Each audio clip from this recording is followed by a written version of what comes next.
বলছি শোনো না, আমার মতো তোমাদেরও কি সন্ধে হলেই কীরকম চটপটা খেতে ইচ্ছে করে? মনটা কীরকম একটু ছটপট ছটপট করে কিছু স্পাইসি খাবার খাওয়ার জন্য? আমার তো করে।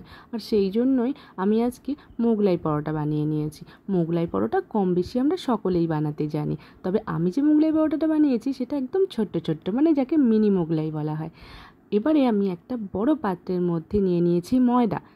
পরিমাণ মতো ময়দা নিতে হবে। তার মধ্যে আমি যেটা নিয়েছি সেটা হচ্ছে সাদা তেল, অবশ্যই লাগবে কারণ ময়ান দেওয়ার জন্য।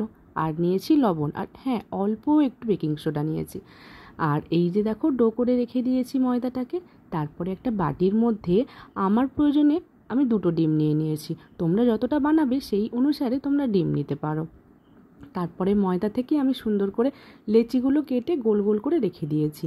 এরপরে যেটা করব, ওই ডিমের মধ্যে কুচি কুচি করে কেটে রাখা পেঁয়াজ আর লাল লাল লঙ্কাকে সুন্দর করে চপড করে, মানে কেটে, আর তার সাথে আমি যেটা দেব সেটা হচ্ছে একটু বিস্কুটের গুঁড়ো। বিস্কুটের গুঁড়ো কেন দিয়েছি? বেশ মিষ্টি মিষ্টি একটা স্বাদ আসবে, সেই জন্য খেতে বেশ সুন্দর লাগবে, টেস্টটা বেশ ভালো লাগবে, সেই জন্য বিস্কুটের গুঁড়ো দিয়েছি। এরপরে সব কিছু মিশ্রণটাকে একদম কাঁটা চামচের সাহায্যে সুন্দর করে মিশিয়ে নিয়েছি। মিশিয়ে নেওয়ার পর এরপরে আমি চলে যাব মোগলাই পরোটা বানাতে। মোগলাই পরোটা তো আমরা মোটামুটি সকলেই বানাতে পারি, আর জানিও আমরা বানাতে, আর খেতেও খুব ভালো লাগে। তো মোগলাই পরোটা বানানোর জন্য আমি প্রথমে নিয়ে নিয়েছি যেটাতে বেলবো, মানে বেলার জায়গাটা, সেটা নিয়ে ভালো করে তার মধ্যে আমি তেল মাখিয়ে একদম রেডি করে নেব। তারপরে একটা করে এখান থেকে ডো নেব, নিয়ে সেটাকে বেলন চাকির সাহায্যে ভালো করে ঘুরিয়ে ঘুরিয়ে গোল করে রুটির মতো করে নেব। রুটির মতো শেপ করে এবার চামচে করে ওই যে মিশ্রণটা বানিয়ে রেখেছিলাম ডিম, বিস্কুটের গুঁড়ো আর পেঁয়াজ লঙ্কার, সেটা দিয়ে চারিদিক থেকে 4টে ফোল্ড করে দেব। ব্যাস হয়ে যাবে মোগলাই পরোটা, মিনি মোগলাই পরোটা।